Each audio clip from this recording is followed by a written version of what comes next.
புகழ்ந்து பாடு, சேர்ந்து பாடு, அல்லேலூயா ஆமென். துதித்து பாடு, கழித்து பாடு, அல்லேலூயா ஆமென்.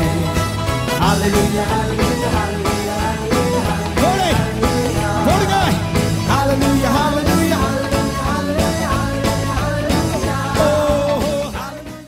ஈட் அண்ட் டேஸ்ட் டெய்லி என்ற அனுதின தியான வேளைக்கு கர்த்தருடைய நாமத்திலே பட்சமாய் வாழ்த்தி வரவேற்கிறேன். கர்த்தருடைய கிருபையும் சமாதானமும் உங்களிலே பெருகுவதாக. எரேமியா 20ஆம் அதிகாரம் 13ஆம் வசனத்திலே நான் வாசிப்பது என்ன?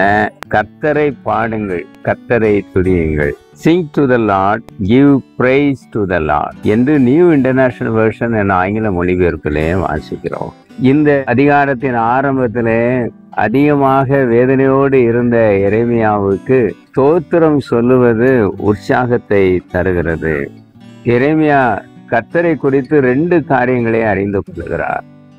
முதலாவதாக, praise recognizes the provider.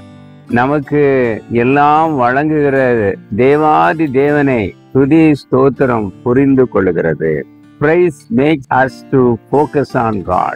தேவன் மேலே நம்முடைய நோக்கத்தை ஸ்தோத்திரம் கொண்டு செல்கிறது. Praise gives God the right to rule over our heart. நம்முடைய இருதயத்தை ஆளுகை செய்வதற்கு இந்த துதி இடம் கொடுக்கிறது. அதற்காக நாம் கர்த்தரை ஸ்தோத்திரிக்க வேண்டும்.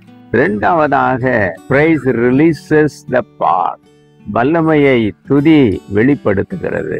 நம்முடைய வாழ்விலே கர்த்தருடைய வல்லமை உள்புகுவதற்கு திறந்த வாசலை துதி நமக்கு தருகிறது. தேவனுடைய வல்லமை மிக அருகாமையிலே இருக்கிறது என்பதையும் நாம் உணர்ந்து கொள்ளுகிறோம். ஒரு மேற்கோள் இப்படி வருகிறது: worship is the natural response of man to the supernatural presence of God.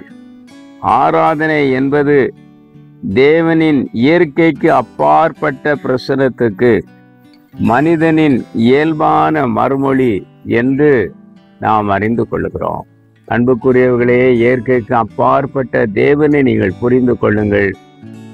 உங்களுடைய துதியிலே அந்த தேவனை நீங்கள் இயல்பாக பாராட்டுங்கள். அந்த கிருபையை கர்த்தர் தருவாராக. ஆமென். எங்கள் பரம தகப்பனே, கர்த்தரை துதிக்கும் பாக்கியத்தை தாரும். எங்களுக்கு எல்லாம் வழங்குகிற தேவனை நாங்கள் புரிந்து கொள்ளவும், தேவனின் வல்லமையை நாங்கள் அறிந்து கொள்ளவும் துதி எங்களுக்கு உதவி செய்வதாக. இந்த வாழ்க்கையிலே நாங்கள் அதிகமாக துதிப்பதற்கு நேரம் எடுத்துக்கொள்ள உதவி செய்யும். ஆராதனை என்பதே இயற்கைக்கு அப்பாற்பட்ட தேவனை இயல்பாக நாங்கள் அறிந்து புரிந்து அதை எங்களுடைய வாழ்விலே பிரதிபலிப்பது என்பதை நாங்கள் உணர்ந்து கொள்கிறோம். அந்த பாக்கியத்தை தாரும். கிறிஸ்து இயேசு நாமத்திலே வேண்டுகிறோம் பிதாவே. ஆமேன். ஆமேன்.